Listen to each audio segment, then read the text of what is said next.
What's up, Lifestyles? Kingdom Barber here, and I'm back with another one. This week on the channel is going to be my fade tutorial. Wanted to show you guys my fade technique, and this is a technique that I really developed. It took me a long time to kind of develop this fade technique. Trust me, I'm one of those barbers who try to learn from every other barber out there and what works for them and what doesn't work, because when you are learning from other barbers, it'll help you to come up with your own style of fading. And the one style that really helped me become better and still helping me today is down fading. And so what do I mean by down fading? Is when you set all your guidelines in and then you blend down to fade everything out. That helps me so much to do it that way. When you're setting in your guidelines and then you fade it out and you set your guideline in and you fade that out, sometimes you can take the chance on pushing your fade up too high.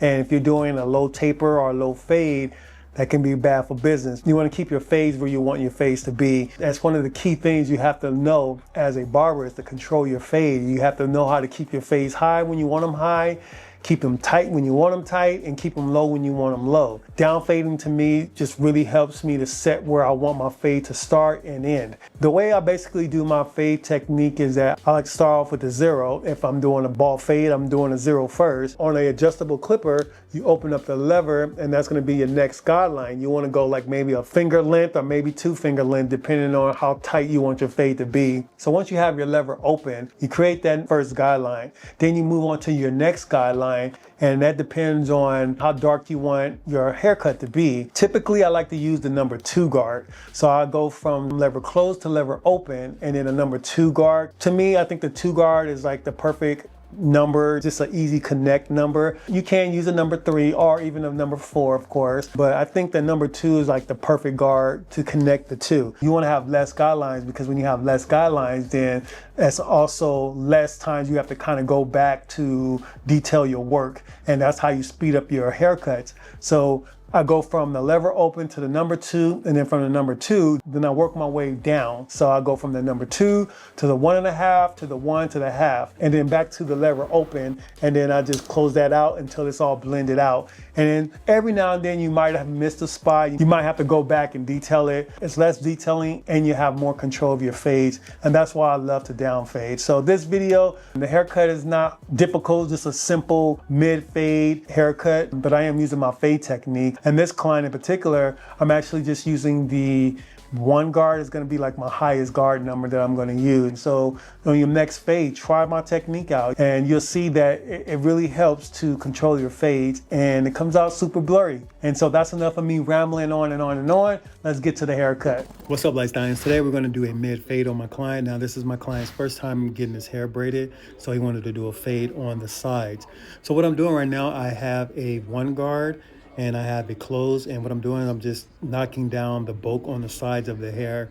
I'm mainly just kind of focused on the parietal ridge where the braids are, where the hair is parted. So what I'm doing is mainly just knocking that down. I'm going with the grain instead of going against the grain. It's just much easier that way. I know it looks kind of crazy right now, but it will make sense later. So right now I have my trimmer and I'm creating my first guideline, making sure that I'm making a C-cup motion. I'm not setting in a harsh guideline. I want to make sure that I can take out that bald line when I'm done with the fade on the sides. That's why you don't want to do a harsh guideline and make that C-cup motion when you're doing your first guideline. So next I'm using my Instinct Stylecraft clipper, and I have the lever all the way open, and I'm creating another guideline. This is going to be about a 1/2 inch thick. With the number 1 guard, I have the lever all the way open, and I am going to start knocking down the hair. Now this is the part where I'm going to start down fading. Now why I'm using the number 1 guard is because I use the 1 guard with the grain,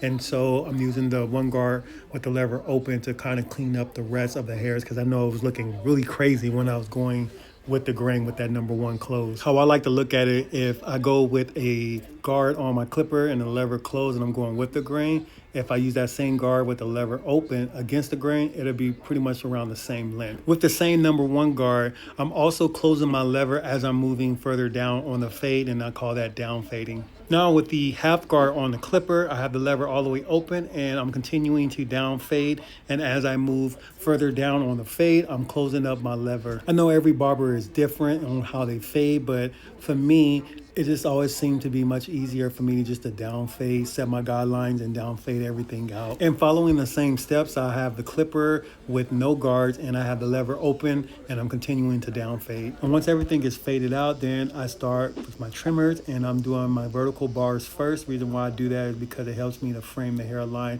and it's much easier to line everything up. And once the sides are all lined up, then I start on the top of the hairline and I just connect everything together. And once I'm done with my edge up with my trimmer, then I grab my razor, and with using the razor, it just gives it more of a sharper edge up look. Once I'm done with the edge up, then I grab my hot towel and I place it on my client for a couple of seconds just to clean up all the hair off his face. Use the hot towel for all my clients. It's a great way to wipe off all the excess hair on their face and makes them feel fresh when they get off that chair.